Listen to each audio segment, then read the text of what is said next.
Yeah. Today we're going to be reacting to true story scary animations.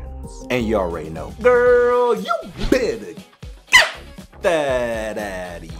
And everybody, please help the channel get to 15 million subscribers. Just click the subscribe button. It's literally right there. Just click it now. Go, go, go. And shout out to MJV Animations. They're the ones that made these amazing animations we're about to watch. Subscribe to them, link in the description below. And yeah, comment down below something scary. You can put spiders, you can put gas stations, or you can put your mama. Let me know. And let's go. I have OCD with borderline BPD. For those of you without a PhD, that means I experience uncontrollable urges to repeat a certain behavior while being constantly stressed that people in my life will abandon me. If you'd like me to simplify that, I'm a neat freak and control freak. My entire life, I've been in and out of relationships, in and out of therapy, and bounced between jobs. When the pandemic hit, believe it or not, my life improved exponentially. Now, I could work remotely from home and be the master of my own castle. No pesky visitors, no unwanted intrusions on my time or space, and like your mama? nobody but myself to clean up after. But now, looking back, those early days of quarantine feel like a more innocent time. Back when I was more innocent and naive to believe that the virus was a simple contagion. Back before I got the glasses. I lived alone at the end of a cul-de-sac. My house had been a foreclosure that I'd snatched up when the economy had cratered, expecting to sink some money into it and then flip it. But I'd gotten lazy and stayed. On one side, my next door neighbor were the Ruggles, an elderly retired couple. On the other side were the Hinderlands, a family that had 3 energetic rugrats. Demon kids. Boxed in a very different vibe. The Ruggles' yard was impeccably manicured with gardens of prized rose bushes and heirloom tomatoes. And the Hinderlands' yard, well, it looked like a shaggy recycling center for used Fisher-Price playsets. I tried to steer clear of both of their yards and activities, carefully checking from various interior windows to ensure the coast was clear before venturing outside. The glasses seemed like a goof. I always kept a well-stocked inventory of household cleaning supplies. But once I started my online searches for industrial-grade cleaning solvents and PPE, suddenly my whole worldview of pandemic-related Your eyes are evil. flooding my inbox. They were called coronavirus eyes. They weren't being sold by any of the online wholesalers I frequented. They were simply a pop-up ad that must have been triggered from my daily shopping habits. The ad said, "Now you have the power to see COVID-19. Our remarkable scientific breakthrough technology means you never have to fight the virus without seeing it." Imagine a pair of aviator goggles with polarizing orange and green lenses.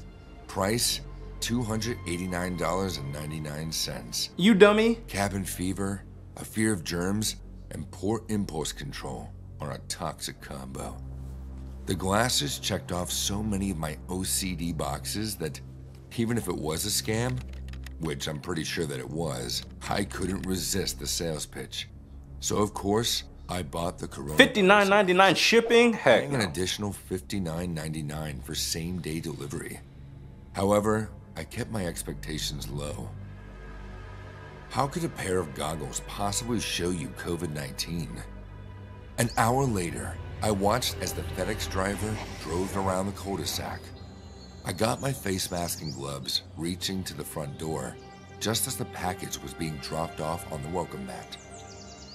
"Thanks," I said to the FedEx guy. "Starve the virus. Don't become a statistic." I ripped open the box and unraveled the bubble. You got a lot of arm hair. The goggles were heavier than I expected.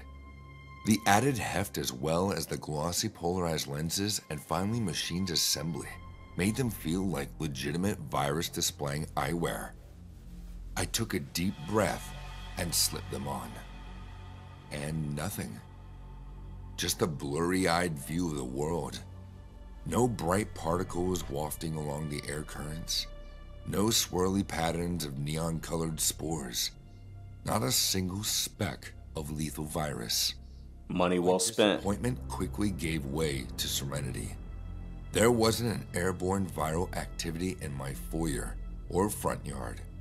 Because my little corner of the world was virus-free. I made a quick scan For of now. Ruggles' house with the coronavirus eyes and saw a stranger's face peering out of their attic window. I immediately recoiled, almost tripping on my front porch rocker. The face wasn't that of Mr. or Mrs. Ruggles, and as far as I knew, they weren't hosting anybody and weren't receiving visitors. I carefully skirted around my hedges and garage, getting into position for a better view. I peeked around the corner. The face of the attic window was hairless with a pug nose, buck-toothed grin, and a set of bulging blue eyes that gave my heart palpitations. The eyes were so grotesquely large for the rest of the face that it looked like racquetballs had gotten lodged in the orbital sockets. Think Marty Feldman eyes on steroids. And they were staring expectantly down the street. It's an alien. Waiting for someone. I slipped off the coronavirus eyes, and the face in the attic window vanished. Panic and confusion struck me. I resisted the urge to put the goggles back on, because if the face was visible again, then the coronavirus eyes were showing me something that nobody else could see. Sirens. Ambulance sirens. They were getting closer. I slipped back on my goggles and checked the attic window. The face was gone. The sun was going down behind the tree line, plunging the cul-de-sac into dusk. The blaring ambulance came speeding around the corner, right into the Ruggles driveway. I retreated to my front porch rocker and watched with morbid fascination as the emergency techs raced inside the house with a stretcher. Less than 5 minutes later, they were wheeling poor Mr. Ruggles back to the ambulance. He was very pale and gasping for breath. No. Mrs. Ruggles, beset with tears, followed along. A nagging little voice in my head told me to put the glasses back on. Reluctantly, slowly, I did so. The coronavirus eyes revealed 2 more people. One was actually riding atop the stretcher. It was a massively obese woman in a black dress, straddling Mr. Ruggles' chest. Her folds of fat stacked atop each other like layers of blubber, or sagging so low they nearly engulfed him. She wore a dark, wide-brim hat. Don't look at me. That veiled most of her face. She's gonna look. Except for her very prominent quadruple chin. Her immense weight appeared to be the cause of Mr. Ruggles' belabored breathing. Walking alongside the stretcher was a similarly dressed woman, black dress and wide-brim hat. Yet, she was short and thin. Why are you holding a teapot? Her face, I could see, was a sharply hooked nose and upturned chin. The end points of the nose and chin were so extremely curved, they almost touched. She was carrying a cast iron teapot that was dispensing a plume of green gas. She held the teapot near Mr. Ruggles' face, directing the noxious-looking fumes into his airways. Neither of the emergency techs nor the Ruggles seemed to be aware of the pair of black-clad women. I lifted the goggles off my eyes. Both women were invisible to the naked eye. The whole outrageous procession loaded into the ambulance, and off they went, sirens blaring into the dusk. I turned and headed back inside my house. To brush your hair? But that nagging little voice began trumpeting inside my head. I slipped back on the coronavirus eyes. That face with the freak show eyes was looking out from my office window. staring down the street, like it was waiting for someone to arrive. I got in my car and hightailed it out of the cul-de-sac. Thank you. I never went back. I finally flipped the house, and from the makers of the coronavirus eyes, I ordered a pair of Ebola ears. What? Do you think there's a link? Anyway. I'm a community patrol officer for a neighborhood in southern Las Vegas. If you aren't familiar with this occupation, it's nothing like a police officer or anything. I'm just a regular 25-year-old that drives a small patrol vehicle around nice neighborhoods. Why are your to make eyes so residents big? feel safer. It's a pretty common thing around here, since there's a lot of rich neighborhoods right next to a violent city. On my patrols, I have to also report specific community violations. For instance, some housing communities require bushes to be trimmed every week, so if I see an overgrown bush, I have to report it and leave a note at the residence. It's petty, and I personally find it weird that people like to live in neighborhoods like that, but it gives me a job, so I can't complain too much. Anyway, I primarily work 8 p.m. to 3 a.m. It's an odd shift, but that's just how they schedule for some reason. I'd never seen anything strange before this incident. The only things I'd ever really see were groups of teenagers doing dumb shit at the parks at 1 a.m. But last week, I had something happen that was beyond disturbing, and I can't stop thinking about it. I was doing my regular patrol, which was a specific route we had to take during the middle, beginning, and end of our shifts. This was my mid-shift patrol, so it was about 10 p.m. and pretty quiet outside. During the drive, I have to check the community pools to make sure they are locked for the night. I pulled into the small parking lot and walked over to the gate. I quickly walked inside and checked the pool area to make sure that's a nobody was creepy still pool. inside, then went back out and locked it. As I made my way over to my car, I noticed a hooded man sitting on one of the park benches not far from where I was. Both of his hands were in his pockets, and he seemed to just be staring at the ground. Honestly, I thought this dude was just waiting for his drug dealer or something, but I didn't know, nor did I really care. Spray him with I got Raid. in my car and continued on with my route. The community is large, and the routes take probably an hour to complete with no traffic. By the time I finished, it was just about midnight. For the next little bit, all I had to do was drive around the neighborhoods. I mindlessly moved the car through the streets for a while, before finding myself back by the pool, to which I noticed that the man was no longer sitting on the bench. I slowed the car a bit, looking He's in the around back seat. sidewalks in the park purely out of curiosity, but I didn't see him anywhere. Not thinking much of it, I kept on. As I drove past the dark, empty park, I couldn't help but get an uneasy sense going through me. I don't know what it was, but something felt off. I continued for a few more minutes before pulling up to a stop sign and noticed a man on the side as if he was going to walk across. Oh no. After a few seconds, I recognized him as the same hooded man from earlier. He slowly made his way across, but stopped halfway and turned to face me. Run him over. Being only a few feet away, he quickly walked up to my window, trying to ask me something. Nope. I cracked the window slightly, and the man quickly asked me where a specific address was. Of course, I said I didn't know. Sure, I could have looked it up or given him a general direction, but the circumstances of the situation felt very off. Even more oddly, he didn't even have any emotion or response when I said I didn't know. He just stood in silence for a second, then repeated his question, exactly as he said it before. Drive This off. was when I really started to get nervous and feel unsafe.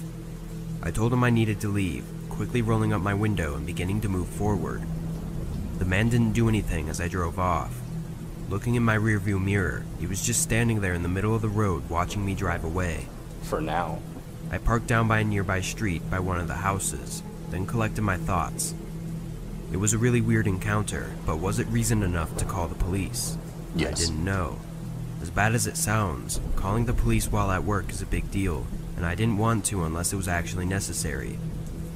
The big question that kept coming up in my mind, though, was why was he looking for that address? I decided to type it into my GPS, and it was just a few minutes away, inside the neighborhood I was patrolling. So, I got back on the road and made my way over to the address. When I arrived, it seemed like every other ordinary house at 1 a.m.